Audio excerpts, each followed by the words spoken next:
Bonjour à tous, bienvenue pour ce premier chapitre de l'année, le chapitre A1. Donc en illustration, une fourmi donc qui elle, pour digérer ses aliments ou pour se défendre, va jeter de l'acide formique. Le lait qui est ici plutôt également acide, qui va contenir un petit peu au départ d'acide lactique et de plus en plus avec le temps. Et ensuite, pour déboucher votre évier, vous avez plutôt une solution qui est basique. Donc acide, un pH entre 0 et 7. Et basique, un pH entre 7 et 14. Donc bienvenue, c'est le premier chapitre de l'année. C'est le chapitre A1 qui est donc sur la réaction acido-basique.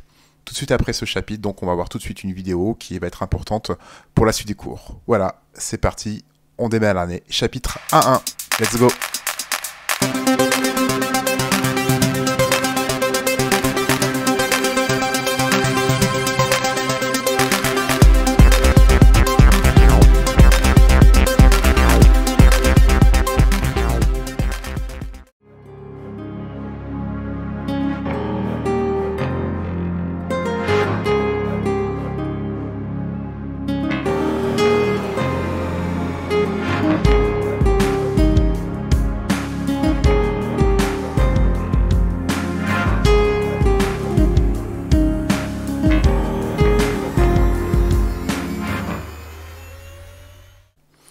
Donc voilà la fin de la vidéo, donc maintenant grand 1, introduction. Donc dans cette vidéo, vous avez vu HCl qui s'est dissous dans l'eau selon la réaction. Donc ça c'est le chlore d'hydrogène. Donc il y a une chose qui a été caractérisée par l'éliantine, et une autre chose qui a été caractérisée par le nitrate d'argent. Alors ce qui est caractérisé par l'éliantine, il s'agit des ions H+, et ce qui a été caractérisé par le nitrate d'argent, ce sont les ions chlorure. Donc en gros, ça me permet d'introduire ce que c'est un acide. Donc un acide, c'est une entité chimique susceptible de céder un proton H+, au cours d'une réaction chimique. Donc effectivement, ça c'est un proton, et il a été cédé, donc c'est un acide. Donc pourquoi, qu'est-ce qui s'est passé dans cette expérience? En gros, eh ben, le chlorure d'hydrogène s'est dissous dans l'eau, c'est un gaz, donc sur le coup, vu que ce gaz s'est dissous dans l'eau, ça crée une dépression. Donc ça amène de l'eau, il y a de plus en plus du chlorure d'hydrogène qui se dissout suite à cet apport d'eau, ça crée de nouveau une dépression, ainsi de suite. Et donc cette expérience, plutôt sympathique, s'appelle l'expérience du jet d'eau. Vous avez une base. Donc une base, c'est une entité chimique susceptible de capter un proton H+ au cours d'une réaction chimique. Et donc là, la réaction, vous l'avez perçue il y a 2 secondes. Donc là, cette fois-ci, H2O va capter le proton H+. Donc là, on va se retrouver avec les protons H+, qui sont à gauche, puisqu'ils vont être captés. Et ça va devenir les ions H3+. Je vais faire un retour sur tout à l'heure. Là, vous voyez que les protons H+, étaient plutôt à droite. Quand on est à droite, ça veut dire qu'on les cède. Ce sont les acides. Et là, je reviens sur la diapo qui est là. Et sur cette réaction, alors c'est pas une réaction, mais une demi-réaction. On va revenir, vous voyez, avec ces flèches qui sont assez particulières. Et là, vous voyez cette fois-ci que H+ est à gauche. Et cette fois-ci, quand H+ est à gauche, c'est que c'est capté. Et c'est les bases qui font ça. Donc il y a 2 types d'entités, les acides et les bases. Donc maintenant on va parler de couple acide-base. Donc on avait vu que l'eau est susceptible de devenir H3O+, mais c'est vrai également dans le sens inverse, hein, c'est-à-dire que les ions H3O+, peuvent devenir H2O. Et donc il n'y a pas de sens. Hein. Donc les ions H3O+ sont à droite, mais ici, voilà, la réaction peut se dérouler dans ce sens-là, et ça peut devenir H2O. Donc sur le coup, ça peut venir de l'un comme l'autre, hein, dans les 2 sens. Donc, ça c'est une demi-équation. Et pour noter le couple, on va parler de couple acide-base, et donc c'est le couple H3O+ H2O. Alors, il n'y a pas vraiment de sens au départ hein, pour ça, on peut mettre H3O+ à gauche sans problème, on verra après qu'il y en aura un, mais pas au début. Et là, par contre, ça s'appelle un couple acide-base, donc vous mettrez toujours en premier l'acide. Comment vous allez reconnaître l'acide? Eh bien en fait c'est simple, l'acide, c'est celui qui a H+ de son côté opposé, d'accord? Acide A opposé O, donc 2 voyelles. Puisqu'en fait l'acide, lui, il va céder H+. Donc vous mettez toujours en premier, dans une demi-équation, l'espèce qui n'a pas H+ de son côté, et vous mettez en deuxième l'espèce qui a H+ de son côté. Ce qui nous donne le couple acide-base. Donc, ensuite, vous allez un peu vous entraîner. Donc, on va écrire la demi-équation du couple de l'acide éthanoïque. Donc là, je vais vous donner la réponse dans quelques instants. Et puis ensuite, il va y avoir d'autres exemples. Donc ça, c'est le premier exemple. Donc par exemple, là, c'est CH3COH. Donc c'est un acide. Donc on en déduit que H+, va être du côté opposé. D'accord? Et ensuite, bah, qu'est-ce qui se passe? Et ben, vu que l'espèce chimique a perdu H+, et ben, elle va plus s'écrire ainsi. Donc, vous pouvez essayer de chercher par vous-même, mettre pause sur l'écran pour voir si vous avez juste. Donc, je vous laisse mettre pause. Et puis moi, par contre, ben, je vais vous donner la réponse tout de suite. Donc, voilà ce que ça donne. Donc, il faut enlever un H. Alors, par tradition, il faudra apprendre qu'en fait, le H qui va partir, ça sera toujours celui-là. Celui-là va toujours partir. Et ça va nous donner ceci. Donc le H+ est parti parce que c'est un acide, il est côté opposé.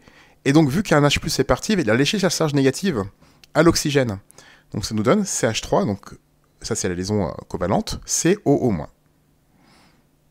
Et sur le coup, pour écrire le couple acide-base, on va mettre en premier, comme je vous l'ai dit, le CH3COH, c'est-à-dire qui est acide, parce que c'est lui l'acide, puisque H+ est dans ce côté opposé. Et on mettra CH3CO-, qui est, ça c'est la base, c'est l'entité qui va capter H+, et ça va nous donner ceci. Donc de même, là vous allez chercher par vous-même et il y aura la réponse qui sera en cours. Donc l'ammoniac c'est une base. Donc l'ammoniac, donc pensez où sont les ions H+, du moins le proton H+. Et puis vous allez faire la demi-équation, voir ce que ça peut donner. Et ensuite il faut faire le couple acide-base en se rappelant qu'il faut mettre en premier l'acide. Et l'acide c'est l'espèce qui n'a pas H+ de son côté. Donc là, pas de réponse. Réponse en cours. Je vais aller à la diapo d'après pour sauter l'animation. Et donc ensuite, bah, qu'est-ce qui se passe entre un acide et une base? Ça, c'est le grand 3. Bah, en fait, imaginez, hein, quelqu'un dit « Moi, j'ai besoin d'1 €. » Et quelqu'un dit « Moi, j'ai envie de me débarrasser d'1 €. » On va considérer que le deuxième type de personne, c'est plus rare. Mais voilà, c'est ça dans l'esprit. Donc, en gros, qu'est-ce qui se passe? Eh ben, celui qui va vouloir donner son euro, qui est donc l'acide, d'accord, va trouver effectivement un preneur qui est la base, qui lui va être content de récupérer cet euro-là. Donc, qu'est-ce que c'est une réaction acido-basique? C'est un échange de protons, les euros de mon exemple, entre l'espèce acide qui va le céder et l'espèce basique qui va le gagner. Donc en fait, ça va se passer entre deux couples, puisqu'il y a dans le premier couple, on va peut-être prendre l'acide, et dans le deuxième couple, on va plutôt prendre la base. Comment ça se fait? Donc voilà. Donc cette fois-ci, l'exemple 1, je vais vous prendre les deux espèces chimiques concernées. Le chlore d'hydrogène qui faisait office d'acide et l'eau qui faisait office de base. Donc, quand on va mettre en place une réaction acido-basique, il faut prendre les deux. Donc, le premier, le voici, on l'a écrit ensemble tout à l'heure, c'est le chlore d'hydrogène. Donc, on met bien H+ côté opposé, ça devient Cl-. Là, c'est une base. Donc là, on a bien H+ à gauche. Donc déjà, première chose, quand on fait une réaction acido-basique, il y a forcément H+ à droite dans la première et H+ à gauche dans la deuxième. Ça va être important. Il faut que les protons H+ soient de part et d'autre. Sinon, vous avez forcément une faute. C'est obligé. Et ensuite, ce qui va se passer, on va additionner tout ce qui est à gauche et tout ce qui est à droite. Et là, vous remarquez que les protons H+ ont disparu, c'est logique, parce que là, j'en avais à gauche et j'en avais à droite, donc ils disparaissent. Et donc, cet échange de H+, il ne se voit pas. On l'imagine. Et donc, au passage, HCl est bien devenu Cl-, a perdu l'H+, H2O, lui, il a gagné le proton H+, pour devenir H3+. Donc voilà comment on écrit une équation. Pour écrire une équation, on a besoin de deux demi-équations. Et ensuite, ça va devenir... Alors pour l'instant, c'est une flèche comme ça, mais de temps en temps, on aura une flèche également comme ceci. Mais... à chaque jour suffit sa peine. Pour l'instant, on va mettre une flèche pleine. Deux autres exemples. Donc ensuite, l'exemple numéro 2, celui de l'acide éthanoïque que vous avez écrit tout à l'heure avec l'ammoniac. Donc, comment ça se passe? Eh bien, vous allez écrire l'acide éthanoïque, vous allez faire sa demi-équation. Vous allez mettre l'ammoniac, vous allez faire sa demi-équation. Alors, en plus, vous les avez tout à l'heure. Et ensuite, vous allez faire le global. Donc là, pareil, je vous laisse réfléchir. Pas de réponse. Petite nouveauté, donc l'acide phosphorique qu'on retrouve dans le Coca-Cola. Donc dans l'acide phosphorique, c'est la formule H3PO4 qui agit comme une base. Donc lui, il va juste céder un H+. Ça va être compliqué, hein, juste un. D'accord? Donc à vous de voir comment ça va s'écrire. Donc ça, c'est en position d'acide. Là, c'est H2O. H2O donc, qui va réagir en position de base. Donc on a les deux demi-équations. Et là, ensuite, on va avoir une équation globale. Alors je vous ai anticipé, hein, ça on en reparlera pourquoi. même si c'est une équation globale, on va mettre la flèche dans les deux sens. Et donc ensuite, à vous de trouver l'équation générale. Donc là, réponse en cours. Et là, pareil, je passe à la diapo d'après. Alors l'eau. L'eau, c'est particulier, c'est que donc on est au grand 4. L'eau, c'est une espèce qui est amphotère. Donc l'eau, elle participe en fait à deux couples acido-basiques. Donc l'eau, ça peut être à la fois un acide et une base. Donc, quand c'est un acide, on va retrouver donc l'eau à gauche. Et donc en perdant en H+, ça va devenir l'ion hydroxyde H-. Mais l'eau, on a vu, hein, celui-là on l'a vu, ça peut devenir également H3O+, et dans ce cas-là, l'eau est à droite, puisque c'est une base. Et donc l'ion H3+, s'appelle l'ion oxonium. Donc on va dire que l'eau, c'est une espèce amphotère. L'espèce amphotère, c'est une définition à connaître par cœur. Un amphotère, donc ça possède à la fois un caractère acide et un caractère basique. Comment on connaît les espèces amphotères? Et bien si on vous donne plusieurs couples, si vous voyez l'espèce chimique tantôt à gauche ou tantôt à droite, c'est qu'elle fait les deux rôles, et donc on est en présence d'un amphotère. Donc il n'y a pas que l'eau qui fait ça, mais l'eau est donc l'exemple le plus commun qu'on puisse avoir. On passe au grand 5 pour voir des exemples particuliers, donc les acides carboxyliques et les amines. Donc on va commencer par les acides carboxyliques, donc grand 5 et maintenant on est au petit 1. Donc un acide carboxylique, voilà à quoi on le reconnaît. Donc vous avez vu tout à l'heure que j'ai mis COH, donc en fait qu'est-ce que c'est COH? C'est un carbone, donc lié à autre chose, hein, mais ensuite il y a une double liaison avec l'oxygène, et ensuite on a OH. Donc cet ensemble, ça s'appelle un groupe carboxyle, et ça appartient aux acides carboxyliques. Alors cet hydrogène-là, lui, il a envie de partir, vous voyez qu'il est plutôt éloigné, donc c'est lui qui a vraiment qui confère le caractère acide, parce que lui, il va être amené à partir, il va être amené à être cédé. Qu'est-ce qu'il va donner? Donc il va donner un ion carboxylate que vous avez représenté tout à l'heure. Donc globalement, voilà ce que ça va donner en termes de demi-équation. Donc ça, c'est pour le couple. Et en termes de demi-équation, on aura donc l'acide carboxylique. Donc R, en fait, ça représente n'importe quoi. Hein. C'est pas un élément R, ça. Ça peut être 3 carbones, 4 carbones, peu importe. Hein. Du moment que ça se termine par COH. Et donc voilà la demi-équation. Donc on a bien H+, côté opposé, puisque c'est lui l'acide. Et donc ça, ce R, c'est au moins, c'est l'ion carboxylate.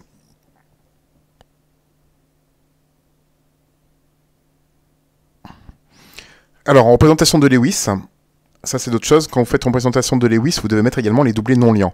Alors la règle est la suivante, c'est qu'autour du carbone, d'oxygène, voire de l'azote, hein, en fait, ils respectent tous la règle de l'octet. Donc on a toujours 8 électrons autour. Donc là, on va les compter ensemble pour l'oxygène. On a ce qu'on appelle deux doublés liants, donc ça vaut 2 à chaque fois. Donc ça, c'est une double liaison, donc ça fait 2, 4. Et là, c'est deux doublés non liants. Donc ça se lie pas, hein, ça porte bien son nom, ça se lie à personne. 6, 8. Et donc l'oxygène, on a bien 8 autour. Le carbone, lui, il a 4 doublés liants, qui sont 1, 2, 3, 4. Donc voilà comment ça se passe.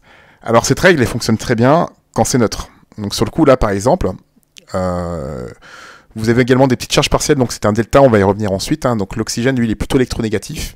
C'est-à-dire que dans l'histoire, en fait, il attire souvent les électrons, et l'hydrogène, lui, est électropositif, il les a pas souvent. Donc on pourra expliquer plus en détail en cours ces symboles, si vous voulez, c'est pas l'objet ici. Et donc ensuite, ce H va partir, mais en fait, ce H va partir tout seul, le H+. Donc il va laisser ceci. Donc ceci, ça va devenir un doublé non liant. Et vu qu'il est parti tout seul en laissant le doublé d'électrons, bah, l'oxygène se retrouve chargé négativement. Donc voilà la petite histoire pour l'acide carboxylique et l'ion carboxylate. Maintenant, on a les amines. Donc les amines, cette fois-ci, c'est un dérivé de NH3. Donc vous avez ici un NH2 avec autre chose, un NH avec 2 autres groupements, et là un N qui est lié à 3 groupements différents. Donc là, pour info, on a plusieurs amines, les primaires, les secondaires et les tertiaires. Donc en fait, on appelle un amine primaire un amine qui a une liaison avec autre chose que de l'hydrogène. Donc là, effectivement, on a 2 hydrogènes, et là, on a un élément autre que l'hydrogène, donc une liaison, c'est primaire. Là, on en a 2, c'est secondaire, et là, on en a 3, c'est tertiaire. Donc en fait, c'est un peu l'inverse. L'amine primaire, c'est celui qui a le plus d'hydrogène, on en a 2, l'amine secondaire en a 1, et l'amine tertiaire, on n'en a aucun. Donc voilà à quoi on reconnaît les amines. Alors ça, ensuite, c'est juste pour info, on va pas trop l'exploiter. Qu'est-ce qui va se passer pour ces amines? Et bien ces amines, ils ont, eux, par exemple, c'est l'inverse de l'acide, ils ont plutôt un caractère basique. Alors comment ça va se traduire, ce caractère basique? En fait, la liaison NH, elle est polarisée. Et donc, le doublé non liant va faire que il va dire, bah, tiens, moi, je suis prêt à accueillir un H+. Donc, par exemple avec la méthylamine. Voici l'exemple. Donc là, on a l'azote qui est plutôt delta- et H+, donc qui est plutôt delta+. Donc on a un H+, par exemple, qui est cédé par l'acide carboxylique de tout à l'heure. Donc il ne vient pas comme ça, hein. Et donc ensuite, il va s'installer ici, puisque lui n'a aucun doublé, donc il va s'installer. Et sur le coup, ce doublé, qui est non liant à la base, va devenir liant avec l'hydrogène. Et vu que l'hydrogène s'était porté avec un déficit d'électrons, on va maintenant se retrouver avec quelque chose qui a effectivement une molécule qui est plutôt chargée positivement. Donc c'est plus une molécule, hein. Et donc, on se retrouve avec une charge positive au niveau de l'azote. Donc on est maintenant plutôt sur effectivement un ion polyatomique. Et donc on se retrouve donc avec la méthylamine qui était ici. Donc ça se termine par amine. Et l'ion, donc lui, c'est l'ion méthylammonium. Grand 6, notion de pH. Donc le pH, hein, vous le connaissez, on va dire du collège, on se situe entre 0 et 14. On a ensuite entre 0 et 7, c'est plutôt acide. Entre 7 et 14, c'est basique. Mais en fait, le pH a une formule. Et donc c'est avec un logarithme. Donc vous pourrez tester tout à l'heure avec votre calculatrice ce que ça donne un logarithme. On pourra également parler en cours. Et donc la formule est la suivante. Donc ça, c'est la notion de concentration chimique. Donc on prend la concentration du pH. Et on divise par C0, qui est une concentration standard. En fait, elle vaut 1.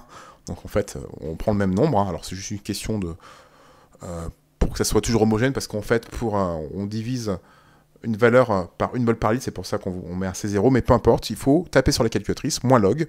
Donc par exemple, vous pouvez taper 0,01 et regardez, vous verrez le pH que ça donne. Je vous laisse faire. Et donc, vous pourrez ensuite tester d'autres valeurs. En tout cas, ce sont souvent des valeurs qui sont plutôt inférieures à 1. Pour la concentration d'H3O+. Donc voilà comment se calcule le pH, c'est une formule qui est en rouge, et donc une formule à connaître par cœur.